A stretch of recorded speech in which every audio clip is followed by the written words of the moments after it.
Hi Aquarius! Welcome po sa ating channel. At ito ang inyong daily gabay tarot reading for February 27, 2025. Please be reminded kung naka-resonate kayo, comment down. Kung hindi kayo naka-resonate, ibigay niyo po sa iba kasi general reading po ito. This is for you, Aquarius, ngayong February 27, 2025.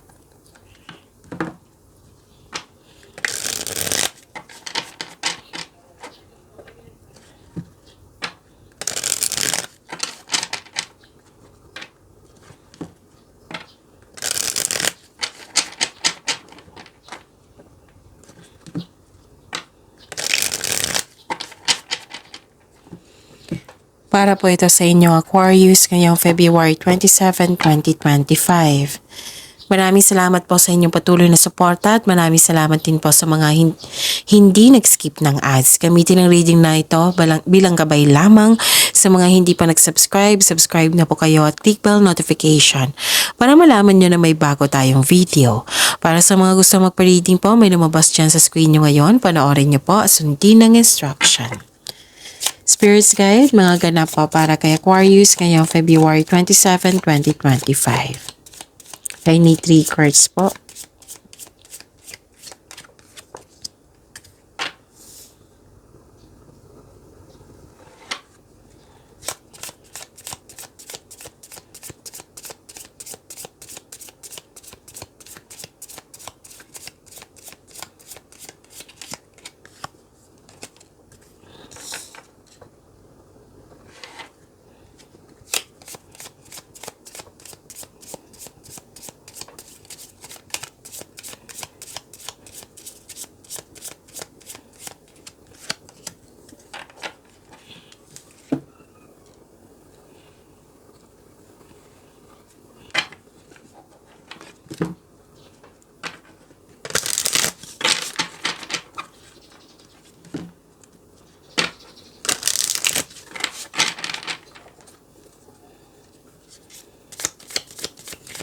Spirits Guide, mga mensahe pa para kay Aquarius ngayong February 27, 2025. I need 2 cards po.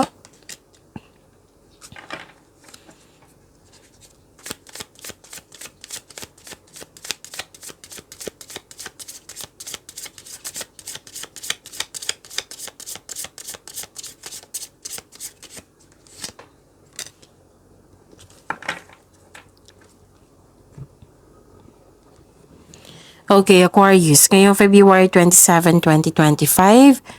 Wow, ang ganda.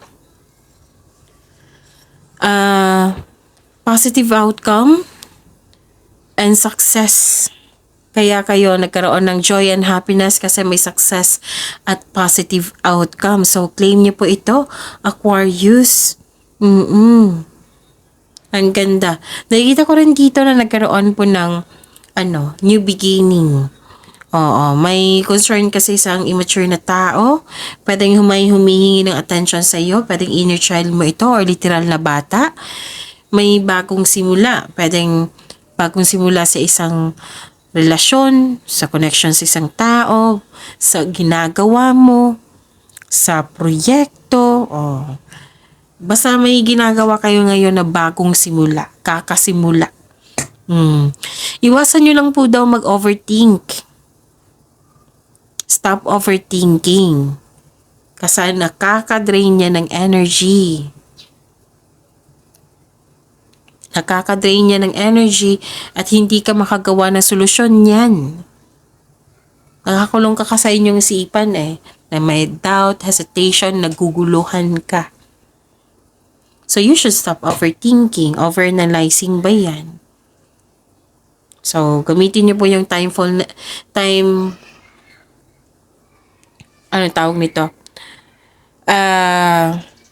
reflection. Time for reflection and mindfulness skills. Yan. Makakatulong yan sa pag-stop ng overthinking niyan. So, iwasan nyo yan. Makadrain yan ng energy po, Aquarius. Okay? Dito na lang tayo sa binigay na blessings sa inyo, yung success, positive outcome, new beginning. At may nakita rin ako ditong na-hired kahit walang experience. Forgiveness. Forgiveness. Forgive yourself and others to free your heart. Gratitude. Practice gratitude daily to attract more blessings. Isa din yan sa paraan to attract the blessings.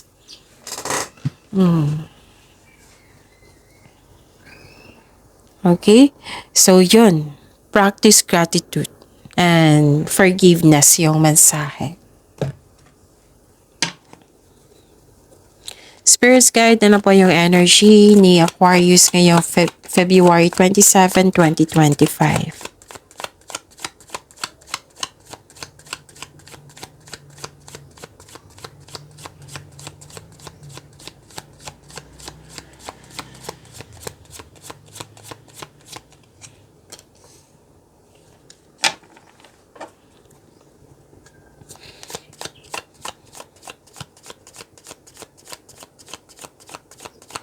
The clarification of this card po para kay Aquarius.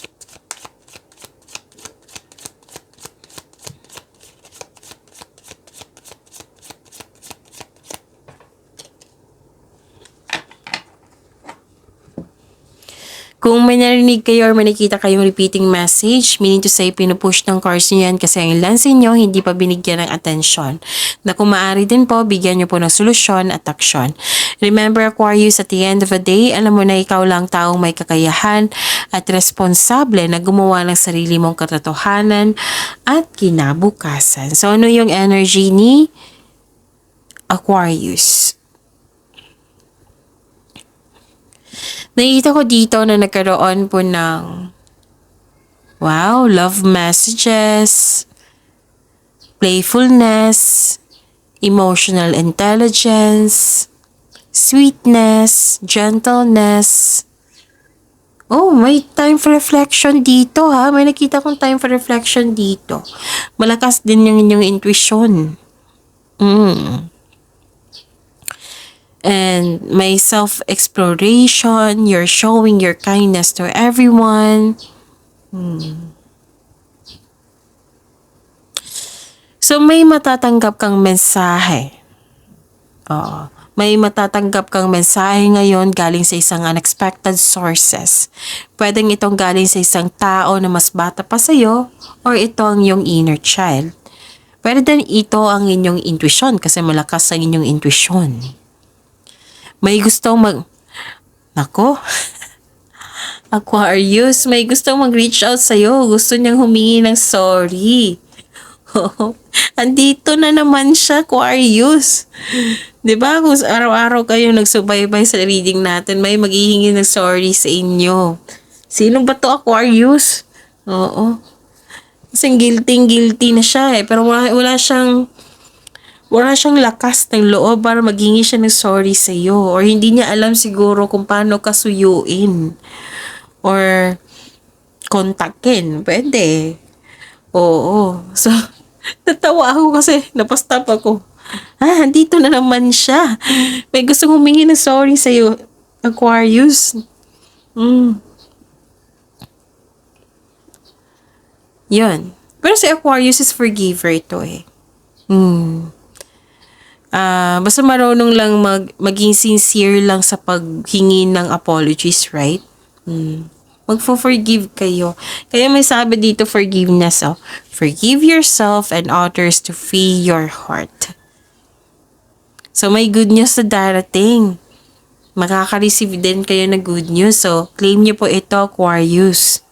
Hindi ko move on sa hihingi ng sorry kasi halos araw-araw na lang. So sana magkakaroon na siya ng lakas ng loob na maghingi siya ng sorry sa iyo. It might be busy kayo or naghahanap siya ng tiyempo, time. Sino ba yan, Aquarius? Natawa ako. Oo, kasi parati na lang na sana magkakaroon na siya ng lakas ng loob na hihingi na sorry sa iyo. So this card tells you na don't let your emotions get in the way. May parating po na opportunity po. And your finances are improving also. And you're becoming more confident sa trabaho mo ngayon. Actually, may nagparamdam sa inyo dito. Bagong tao. Hindi ito yung hihingi ng sorry. Kundi bagong tao. Pwedeng maliligaw. Pwedeng sa trabaho yan na partnership, makipagkaibigan. Basta may nagpaparamdam sa inyo dito. Tapos, para sa sa couple. Oo, may nakita kasi akong couple dito sa sasabihin ko na ha. Na pwedeng kayo or siya ang mag-i-invite sa'yo para lumabas kayo ngayon. Na mag-message sa iyo or kayo ang mag-message na labas tayo. Kasi nakita ko dito sweetness, gentleness, you're showing your kindness, love messages. May mga ganap na ganyan, Aquarius. Okay? Ano pa? Nakita ko dito na nagkaroon po ng balanse at stability. Okay. Sabi po ng card dito, kailangan niyo pong magkaroon ng balanse sa schedule, panahon sa sarili, sa pamilya, at sa iyo. Kasi ang ilan sa inyo, walang sapat na time kasi puro trabaho or sa kaka-travel. Buhos ang oras sa trabaho or sa kaka-travel. Pansin ko din to kay Aquarius aside kay Earth signs, Taurus, Virgo, Capricorn. Usually si Taurus at Capricorn nakikita ko talaga na mahilig sa travel. Kayo, Aquarius, air signs, mahilig kayo sa travel. Yung mag-explore. So, ang ilan sa inyo dito nagdadalawang isip. Nagdadalawang isip sa paggawa ng desisyon. If you're going to travel, enough bang money mo? Nag-iisip ka dito. Nagbabalanse po. So, tamang pag-manage ko sa inyong pwede din sa financial to kasi may lumabas na pera. Kailangan ng tamang pag-manage sa time ba or sa pera.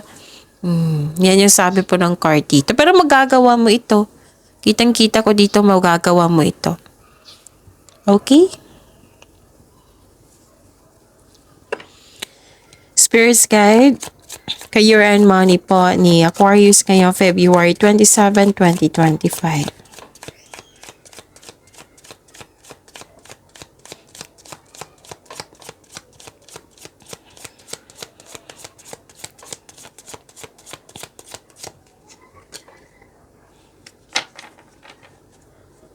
And the clarification of this card po.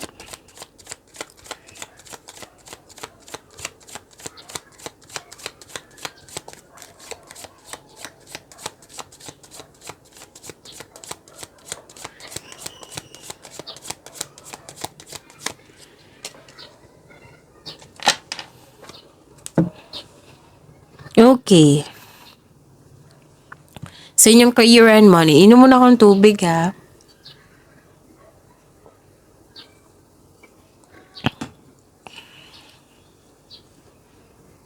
Okay. May nakita ko ditong nag-overspend.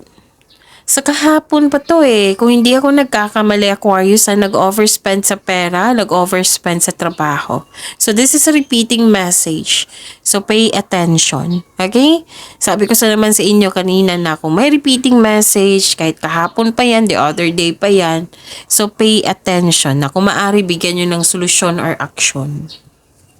Kasi may nakita ko ditong overspending. Naging materialistic, nag-overspend sa work, nag-overspending, may hindi nagbigay ng halaga. Sabi po ng card dito, bigyan niyo po daw ng panahon ng inyong sarili, panahon sa pag-relax, balansehin din ang oras. So this is repeating message kanina, may sabi po na pagbalanse, 'di ba? Sa energy nyo. Dito, lumabas din siya. Kailangan, advice, kailangan talaga. Balansehin ng oras, balansehin, magkaroon ng time for relaxation. Okay?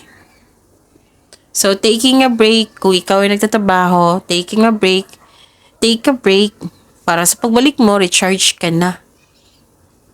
Recharge ng energy mo. Work can wait, you still be abundant after a well-deserved vacation. Actually, may iniisip ka kanina bakasyon, right? May iniisip ka kanina na bakasyon. Okay. May truth, pagbalanse, another card. This is a repeating message. May nalaman kayong katotohanan. May clarity din dito. Cause and effect. Eternal justice. Fairness. Di ba may sabi ako kanina na may unfair treatment? So, at the end of the day, may magiging okay na, magiging balance na. Okay, may magaganap na signing of contract po.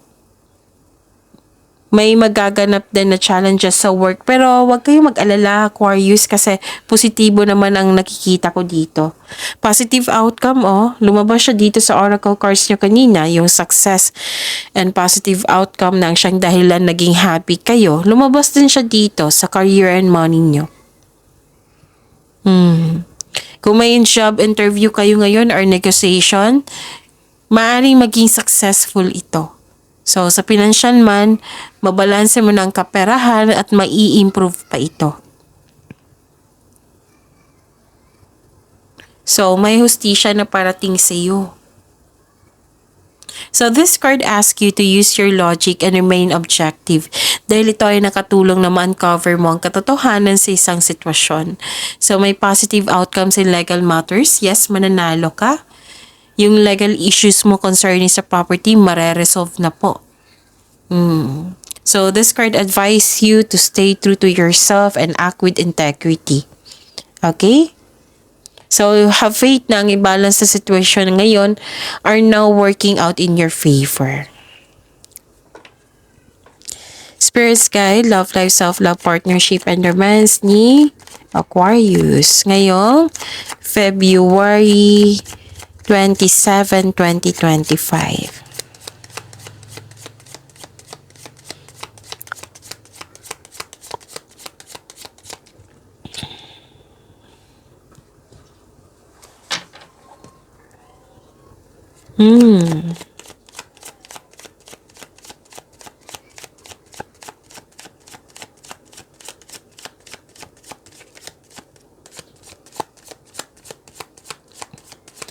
The clarification of this card po.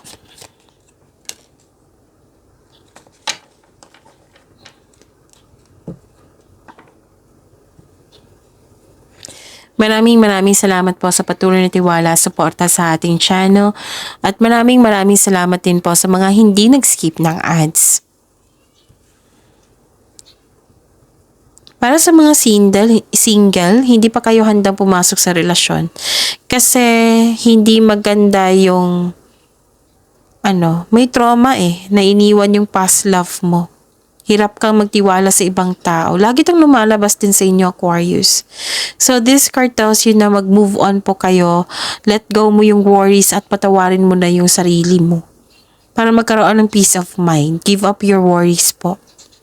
So para sa mga relasyon sa buhay mag-asawa, may nangyari po. Pwedeng kahapon, nakaraan. May nangyari po na hindi nyo nagustuhan. Pwedeng naging toxic na po yung relasyon. Naubusan ka ng pag-asa dito. Sabi po ng card dito, mag-usap kayo. Maging mahinahon din. Open up yourself na ito yung daing mo. So give up your worries po. So focus po kayo sa mind healing instead of suffering.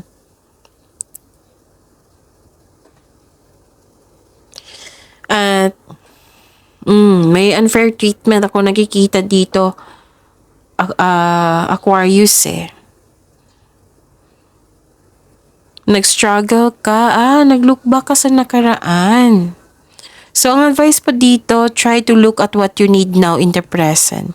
Pero don't worry, you are guided to find peace po. Pwede din naging impatient kayo ngayon, may hindi nagkasundo, nagkaroon ng disbalance. So, focus po kayo sa may healing instead of suffering, okay? So, pagyamanin niyo po yung blessings na binigay sa inyo.